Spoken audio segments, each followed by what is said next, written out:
अनीता जी रसोई में भरवा करेला और अरहर की दाल बनाने की तैयारी कर रही थी। भरवा करेला उसके बेटे दीप को पसंद था और अरहर की दाल की शौकीन उसकी बहू लक्ष्मी थी। इसीलिए लक्ष्मी के लाख मना करने पर भी वो रसोई में आ ही गई। लक्ष्मी और दीप को अपने एक मित्र के बेटे के जन्मदिन की पार्टी में जाना था और उसके लिए उपहार भी खरीदना था। सो दोनों घर से जल्दी निकल पड़े। जाते जाते लक्ष्मी बोली, माँ जी ज़्यादा काम मत कीजिए, थोड़ा आराम भी कर लीजिए। अनीता जी ने मुस्कुराकर सिर हिला दिया और उनके जाते ही दरवाज़ा बंद कर दोबारा अपने काम में लग गई। जल्दी ही उसने सब कुछ बना लिया। दाल में छौंक भर लगाना बाकी था। कुछ थकान महसूस हुई तो उसने कॉफ़ी बनाने के लिए पानी उबलने के लिए रख दिया। तभी दरवाजे की घंटी बजी। जैसे ही अनीता जी ने दरवाज़ा खोला, लक्ष्मी आंधी की तरह अंदर घुसी और सीधे अपने शयन कक्ष में जाकर दरवाज़ा अंदर से बंद कर लिया। अनीता जी आवाक खड़ी देखती ही रह गई। सिर झुकाए धीमी चाल से चलता दीप भी पीछे पीछे आया। उसका भाव विहीन चेहरा देखकर कुछ भी अंदाजा लगाना कठिन था। अनीता जी पिछले महीने ही तो यहाँ आई थी, किंतु इस दौरान में ही बेटे बहू के बीच चल रही तनातनी का अंदाजा उन्हें कुछ कुछ हो गया था। फिर भी जब तक बेटा अपने मुंह से ही कुछ ना बताए, उसके बीच में दखल देना ठीक ना था। जमाने की बदली हवा वो बहुत देख चुकी थी। फिर भी ना जाने क्यों इस समय उसका मन ना माना और वह सोफे पर बैठे सिगरेट फूंक रहे दीप के पास जा बैठी। दीप ने सिगरेट बुझा दी तो अनीता जी ने पूछा, लक्ष्मी को क्या हुआ है? कुछ भी तो नहीं, कोई नई बात तो है नहीं, वह झल्लाकर बोला। वो तो मैं देख ही रही हूँ, इसीलिए आज पूछ बैठी। ये रोज रोज की खींचतान अच्छी नहीं है बेटा। अभी तुम्हारे विवाह को समय ही कितना हुआ है। अभी से दाम्पत्य जीवन में दरार पड़ जाएगी तो आगे क्या होगा? अनीता जी चिंतित सी बोली, ये सब तुम मुझे समझाने के बजाय उसे क्यों नहीं समझाती माँ? कहकर दीप उठकर बाहर चला गया। जाते जाते क्रोध में दरवाज़ा भी जोर से ही बंद किया। अनीता जी परेशान हो उठी कि दीप को क्या होता जा रहा है। बड़ी मुश्किल से तो उन्होंने उसकी रुचि के अनुसार लड़की तलाशी थी। उसने तमाम गुणों की लिस्ट बना दी थी कि लड़की सुंदर हो, खूब पढ़ी लिखी हो, घर भी संभाल सके और उसके साथ ऊंची सोसाइटी में भी उठ बैठ सके, फूहड़पन बिल्कुल भी ना हो, आदि आदि। कुछ सोचते हुए अनीता जी फिर रसोई में चली गई। कॉफ़ी का पानी खौल चुका था। उसने 3 प्यालों में कॉफ़ी बना ली। बाथरूम में पानी गिरने की आवाज़ से वह समझ गई कि लक्ष्मी मुंह धो रही होगी। सो उसने आवाज़ लगाई, बहू आओ कॉफ़ी पी लो। आई माँ जी। और लक्ष्मी मुंह पोंछते पोंछते ही बाहर आ गई। कॉफ़ी का कप उसे पकड़ाते अनीता जी ने उसकी सूजी आंखें देखी तो पूछा, क्या हुआ था लक्ष्मी? लक्ष्मी सोचने लगी। पिछले पूरे 1 महीने से माँ उसके व दीप के झगड़ों में हमेशा खामोशी रही। कभी कभी लक्ष्मी को क्रोध भी आता था कि क्या माँ को दीप से ये कहना नहीं चाहिए कि इस तरह अपनी पत्नी से झगड़ना उचित नहीं। बताओ न बेटी, क्या बात है? अनीता जी का प्यार भरा स्वर दोबारा कानों में गूंजा तो लक्ष्मी की आंखें छलछला उठी। वह धीरे से बोली, बात सिर्फ ये है कि इन्हें मुझ पर विश्वास नहीं है। ये कैसी बातें कर रही हो? अनीता जी बेचैनी से बोली, पति अपनी पत्नी पर विश्वास न करे, ये कभी हो सकता है भला? ये आप उनसे क्यों नहीं पूछती जो भरी पार्टी में किसी दूसरे पुरुष से मुझे बातें करते देख कर ही बौखला उठते हैं और फिर किसी न किसी बहाने से बीच पार्टी से ही मुझे उठाकर ले आते हैं, भले ही मैं आना ना चाहूँ। मैं क्या बच्ची हूँ जो अपना भला बुरा नहीं समझती? अनीता जी की समझ में बहुत कुछ आ रहा था। तस्वीर का एक रुख साफ हो चुका था। अपनी सुंदर पत्नी पर अपना अधिकार जमाए रखने की धुन में पति का अहम पत्नी के अहम से टकरा रहा था। वह प्यार से बोली, अच्छा तुम कॉफ़ी पियो, ठंडी हो रही है, मैं दीप को समझाऊंगी। यह कहकर अनीता जी रसोई में चली गई। कुकर का ढक्कन खोलकर दाल छौंका तो उसकी महक पूरे घर में फैल गई। तभी दीप भी अंदर आया और बिना किसी से कुछ बोले कॉफ़ी का कप रसोई से उठाकर अंदर कमरे में चला गया। रात को जब तीनों खाना खाने बैठे तब भी दीप का मूड ठीक नहीं था। इधर लक्ष्मी भी अकड़ी हुई थी। वो डिब्बे से रोटी निकालकर अपनी व अनीता जी की प्लेट में तो रखती, लेकिन दीप के आगे डिब्बा ही खिसका देती। एक आध बार तो अनीता जी चुप रही, फिर बोली, बेटी दीप की प्लेट में भी तो रोटी निकाल कर रखो। इस पर लक्ष्मी ने रोटी निकालकर पहले दीप की प्लेट में रखी तो उसका तना हुआ चेहरा कुछ ढीला पड़ा। खाने के बाद अनीता जी रोज कुछ देर घर के सामने ही टहलती थी। लक्ष्मी या दीप में से कोई एक उसके साथ हो लेता था। उन दोनों ने उसे यहाँ बुलाया था और दोनों चाहते थे कि जितने दिन माँ वहाँ रहे उसका पूरा ध्यान रखा जाए। इसीलिए जब अनीता जी ने बाहर जाने के लिए दरवाज़ा खोला तो पाँव में चप्पल डालकर दीप भी उनके साथ हो लिया। कुछ दूर तक मौन चलते रहने के बाद अनीता ने पूछा, लक्ष्मी को क्या तुम पार्टी से जबरदस्ती जल्दी ले आए थे? दीप कुछ देर रुक कर बोला, माँ अच्छे बुरे लोग सभी जगह होते हैं। लक्ष्मी जिस व्यक्ति के साथ बातें किए जा रही थी उसके बारे में दफ्तर में किसी की भी राय अच्छी नहीं है। दफ्तर में काम करने वाली हर लड़की उससे कतराती है। अब ऐसे में लक्ष्मी का इतनी देर तक उसके साथ रहना और ऊपर से वो नालायक भी भाभी जी करता उसके आगे पीछे ही लगा रहा, क्योंकि कोई और लड़की उसे लिफ्ट नहीं दे रही थी। माँ अब तुम ही बताओ, मेरे पास और क्या उपाय था सिवाय इसके कि मैं उसे वहाँ से वापस ले आता। उसे खुद भी तो अक्ल होनी चाहिए कि ऐसे वैसों को ज़्यादा मुंह न लगाया करे। किसी भी बहाने से वह उसके पास से हट जाती तो भला मैं पार्टी बीच में छोड़कर उसे जल्दी क्यों ले आता। दीप के स्वर में कुछ लाचारी थी तो कुछ नाराजगी। अनीता जी मन ही मन मुस्कुराई कि सुंदर पत्नी की चाह सभी को होती है, किंतु कभी कभी खूबसूरती भी सिरदर्द बन जाती है। वह बोली, चलो छोड़ो, जाने दो, धीरे धीरे सब समझ जाएंगी, तुम ही थोड़ा सब्र से काम लो। और अनीता जी घर की ओर पलट पड़ी। अनीता जी की सारी रात करवटें बदलते बीती। बेटा मानो उसके पति का ही प्रतिरूप बन सामने आ खड़ा हुआ था। अपने विवाह के तुरंत बाद के दिन अनीता जी की बंद आंखों में किसी चलचित्र की भांति उभर आए। किसी भी पार्टी में जाने पर अपने पति सुरेश का अपनी सुंदर पत्नी के चारों ओर मानो एक घेरा सा डाले रखना उसे भूला न था। कभी कभी सुरेश के मित्रों की पत्नियां अनीता जी को चिढ़ाती तो उसे पति के इस व्यवहार पर क्रोध भी आता, किंतु उनके खिलाफ बोलना उसके स्वभाव में न था, सो चुप रह जाती। युवावस्था के उन्मादक मधुर दिनों की यादें अनीता जी के दिल को झकझोरने लगी। कैसे थे वे मोहक दिन, जब दफ्तर से छूटते ही सुरेश जी इस तरह घर भागते जैसे किसी कैद खाने से छूटे हों। दोस्तों के व्यंग वाणों को वे सिर के ऊपर से ही निकल जाने देते। पहले दफ्तर के बाद लगभग रोज ही कॉफ़ी हाउस में दोस्तों के साथ एक प्याला कॉफ़ी जरूर पीते थे, तब कहीं घर आते थे। किंतु शादी के बाद तो जैसे दफ्तर का समय ही काटे ना कटता था। शाम के बाद भला सुरेश कहाँ रुकने वाले थे। दोस्तों के हंसने की जरा भी परवाह किए बिना अपनी छोटी सी पुरानी गाड़ी में बैठकर सीधे घर भागते। लेकिन दोस्त भी कच्चे खिलाड़ी ना थे।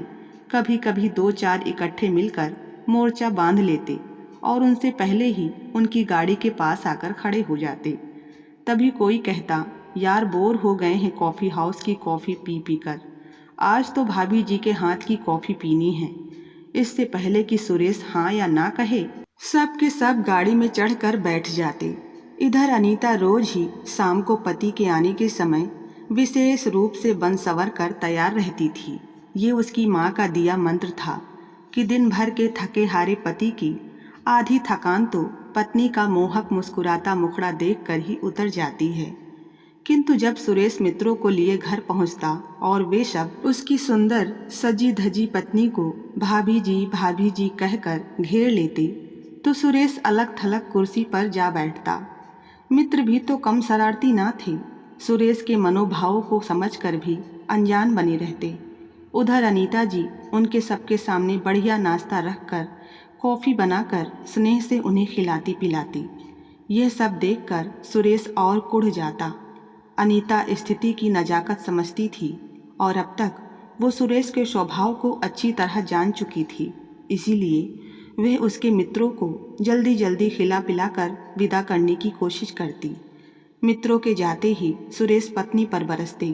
क्या ज़रूरत थी उन सब की इतनी आवभगत करने की?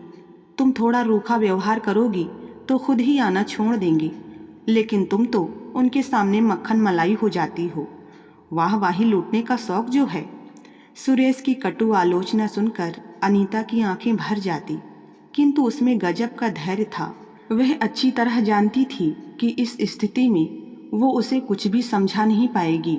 वो चुपचाप रात के खाने की तैयारी में लग जाती, सुरेश की मनपसंद चीज़ें बनाती और फिर भोजन निपटने के बाद रात में जब खुश व संतुष्ट पति की बाहों में होती तो उसे समझाने की कोशिश करते हुए पूछती, अच्छा बताओ तो, क्या तुम सचमुच ही अपने मित्रों का यहाँ आना पसंद नहीं करते? मैं तो उनकी खातिरदारी सिर्फ इसलिए करती हूँ कि वे ऑफिस में तुम्हारे साथ काम करते हैं, उनके साथ तुम्हारा दिन भर का उठना बैठना होता है, वरना मुझे उनकी खातिरदारी करने की क्या पड़ी है।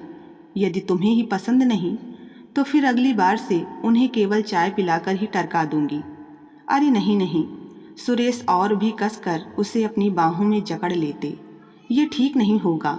सच तो ये है कि जब वे सब दफ्तर में तुम्हारी इतनी तारीफ करते हैं तो मुझे बहुत अच्छा लगता है, लेकिन क्या करूं, दिन भर के इंतजार के बाद जब शाम को तुम मुझे मिलती हो तो फिर बीच में कोई अड़ंगा मैं सहन नहीं कर सकता। कैसा अड़ंगा भला? उसके सीने में मुंह छिपाए अनीता मीठे स्वर में कहती, मैं तो सदा ही केवल तुम्हारी हूँ, पूरी तरह तुम्हारी। तुम्हारे इन मित्रों की बचकानी हरकतें तो मेरे लिए तुम्हारे छोटे भाइयों की कमी पूरी करती हैं। अक्सर सोचती हूँ कि यदि तुम्हारे छोटे भाई होते तो वे यूं ही भाभी भाभी कहकर मुझे घेर लेते। यही समझो कि तुम्हारे मित्रों द्वारा यही कमी पूरी होती है। बदलते समय के साथ फिर बहुत कुछ बदलता गया। दोनों के जीवन में बच्चों के जन्म से लेकर उनके विवाह तक ना जाने कितने उतार चढ़ाव आए, जिन्हें दोनों ने एक साथ झेला। अनीता की आंख जब लगी तब शायद सुबह हो चुकी थी, क्योंकि फिर वो सुबह देर तक सोई रही, किंतु उस दिन शनिवार होने के कारण दीप की छुट्टी थी, सो किसी काम की कोई जल्दी ना थी। मुंह धोकर जब अनीता रसोई में पहुंची तो लक्ष्मी चाय बना चुकी थी। उसे देखते ही चिंतित हुई बोली, आपकी तबीयत तो ठीक है ना? हाँ वो तो ठीक है, अनीता जी ने कहा। रात नींद ही बड़ी देर से आई, सादगी से कही उसकी इस बात पर दीप और लक्ष्मी दोनों ही सोच में डूब गए। वे दोनों जानते थे कि उनके आपसी झगड़ों से माँ का दिल दुखी हो उठता है और मुंह से कुछ भी ना कहकर वे उस दुख को चुपचाप सह लेती हैं। लक्ष्मी के हाथ से कप लेकर अनीता खामोशी से चाय पीने लगी। दीप पास आकर बैठते हुए बोला, चलो माँ, तुम्हें कहीं घुमा लाते हैं, किसी अच्छे गार्डन में चलते हैं। लक्ष्मी थर्मस में चाय डाल लेगी और थोड़े सैंडविच भी बना लेगी, क्यों, ठीक है ना? हाँ हाँ, कहते हुए लक्ष्मी ने जब दीप की ओर देखा तो उस नज़र में उन दोनों के बीच हुए समझौते की झलक थी। अनीता जी का चिंतित मन यह देख खुश हो गया। नवंबर की धूप में गार्डन फूलों से लहलहा रहा था। शनिवार की छुट्टी होने के कारण अपने छोटे बच्चों को साथ लेकर आए बहुत से युवा जोड़े वहां घूम रहे थे। लखनऊ शहर के छोटे मकानों में रहने वाले मध्यम वर्गीय परिवार के बच्चे खुली हवा के लिए तरसते रहते हैं। अब इस समय यहाँ मैदान में बड़ी ही मस्ती से हो हल्ला मचाते एक दूसरे के पीछे भाग रहे थे। बच्चों की इस खुशी का रंग उनके माता पिता के चेहरों पर भी झलक रहा था। अनीता जी का मन भी यहाँ की रौनक में डूबकर हल्का हो उठा। सबसे बड़ी बात तो यह थी कि दीप और लक्ष्मी के बीच कल वाला तनाव खत्म हो गया था और वे दोनों सहज होकर आपस में बातें कर रहे थे। एक तरफ पेड़ की छाया में साफ जगह देखकर लक्ष्मी ने दरी बिछा दी। ठंडी बयार में फूलों की महक घुली थी। अनीता को यह सब आनंद दे रहा था। दरी पर बैठी वो मन ही मन सोच रही थी कि आने वाले दिनों में शायद दीप और लक्ष्मी भी जब यहाँ आएंगे तो नन्हे हाथ उनकी उंगलियां थामे होंगे। यह सोचकर अनीता का दिल एक सुखद एहसास से भीग उठा। अचानक लक्ष्मी की आवाज़ से उनकी विचार श्रृंखला टूटी। माँ जी, यह चाय लीजिए। अचानक दीप बोला। लक्ष्मी, वो देखो, उधर शंकर और सविता बैठे हैं, चलो मिलकर आते हैं। किंतु लक्ष्मी बोली, तुम हो आओ, मैं यहाँ माँ जी के साथ ही बैठूंगी। ठीक है, कहकर दीप उधर चला गया। अनीता जी ने एक गहरी नज़र लक्ष्मी पर डाली, जो घुटनों पर सिर रखे चुप बैठी थी। चाय पीकर गिलास नीचे रखते ही अनीता जी उसके पास खिसक आई और पूछा, तुम गई क्यों नहीं? शायद उसके दफ्तर का कोई दोस्त है। क्या फ़ायदा माँ जी, फिर झगड़ा झंझट करेंगे। अब आप ही बताइए, इनके मित्र मुझसे बातें करें तो क्या मैं अशिष्ट बन जाऊं? उनके साथ हंसकर बात करूं तो ये नाराज, और ना करूं तो वे लोग बुरा मानेंगे। मैं तो बीच में फंस जाती हूँ ना। अब तो मैं इनके साथ पार्टियों में जाना भी बंद कर दूंगी, घर पर ही ठीक हूँ। लक्ष्मी थोड़ा तल्खी से बोली।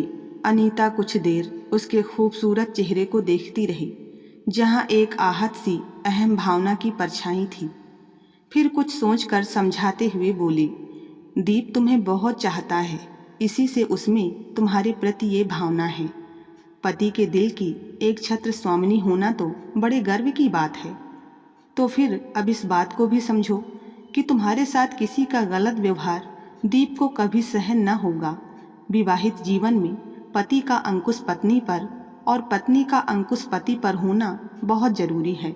यही एक सफल दाम्पत्य जीवन का मंत्र है, जहाँ पति पत्नी दोनों एक दूसरे को गलत कामों के लिए टोक सकते हैं, एक दूसरे को सही राह दिखा सकते हैं, किंतु इसके लिए विश्वास की मजबूत नींव जरूरी है। वो तो ठीक है।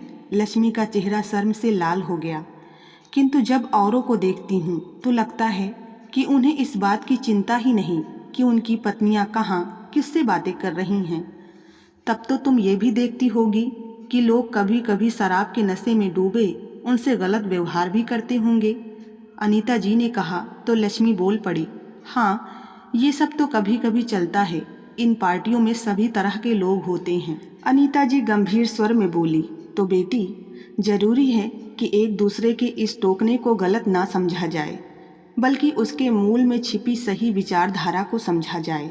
इस अधिकार को एक का दूसरे पर शासन मत समझो, बल्कि एक दूसरे के प्रति अतिशय प्रेम की अभिव्यक्ति समझो। यदि तुम्हें दीप सदैव अपनी नज़रों के सामने रखना चाहता है तो यह तुम्हारा बहुत बड़ा सम्मान है। पति जिस स्त्री का सम्मान करता है उसका सम्मान सारी दुनिया करती है, इसे हमेशा याद रखना। इतना सब कुछ एक सांस में ही कह चुकने के बाद अनीता खामोश हो गई।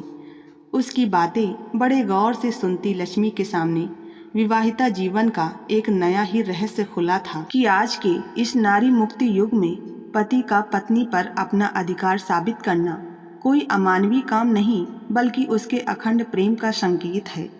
लक्ष्मी सोचने लगी कि ना जाने उसकी कितनी सहेलियां अकेली घूमती फिरती हैं, अकेली ही पार्टियों में भी जाती हैं, किंतु सच तो ये है कि लक्ष्मी को उन पर बड़ी दया आती है, क्योंकि अक्सर ही उन्हें किसी न किसी पुरुष के गलत व्यवहार का शिकार होना पड़ता है, जिससे उनको बचाने वाला वहाँ कोई नहीं होता। लेकिन उसके साथ तो उल्टा ही है। किसी की टेढ़ी तो क्या, सीधी नज़र भी उस पर पड़े तो पति सह नहीं पाता, हमेशा ढाल बनकर खड़ा हो जाता है। इसीलिए तो आज तक कभी किसी पार्टी में उसके साथ गलत व्यवहार करने की किसी की हिम्मत नहीं हुई। बुरे से बुरा व्यक्ति भी उसके सामने आकर इज्जत से हाथ जोड़कर उसे भाभी जी ही कहता है। फिर वो खुद भी तो किसी को ऐसा ओछा व्यवहार करने का मौका नहीं देती, किंतु उसकी मर्यादा का सजग प्रहरी तो दीप ही है ना, उसका अपना दीप, जो इन पार्टियों में हर समय साये की तरह उसके साथ रहता है। अक्सर उसके दोस्त हंसते भी हैं और कहते भी हैं कि बीबी को कभी अकेला छोड़ता ही नहीं, किंतु दीप उनके हंसने या मजाक बनाने की कतई परवाह नहीं करता। ये विचार मन में आते ही लक्ष्मी को अपने दीप पर बहुत ज़्यादा प्यार आया। उसकी इच्छा हो रही थी कि दौड़ कर जाए और दूर खड़े दीप के गले में अपनी बाहें डाल दे और कहे, अब मैं तुम्हारी किसी बात का बुरा नहीं मानूंगी। माँ जी ने मेरी आंखों से नासमझी का पर्दा उठा दिया है। तुम्हारी नाराजगी का भी सम्मान करूंगी, क्योंकि वह मेरा सुरक्षा कवच है। मेरे अब तक के व्यवहार के लिए मुझे माफ़ कर दो। मन ही मन इन विचारों में घिरी लक्ष्मी का चेहरा विश्वास की आभा से जगमगा रहा था। आंखों में मानो प्यार के दिए जल उठे थे। बड़ी बेसब्री से वह दीप के आने की प्रतीक्षा कर रही थी। लक्ष्मी सोच रही थी कि कैसी अजीब बात है कि जब तक वो घटनाओं से खुद को जोड़े हुए थी, कुछ भी साफ देख समझ नहीं पा रही थी, किंतु जब घटनाओं से अलग होकर उसने खुद को तटस्थ किया तो सब कुछ शीशे की तरह साफ हो गया। उसके अपने ही दिल ने पल भर में सही गलत का फैसला कर लिया। तो बस आज की कहानी में इतना ही। कहानी पसंद आई हो तो वीडियो को लाइक करें, चैनल को सब्सक्राइब करना ना भूलें।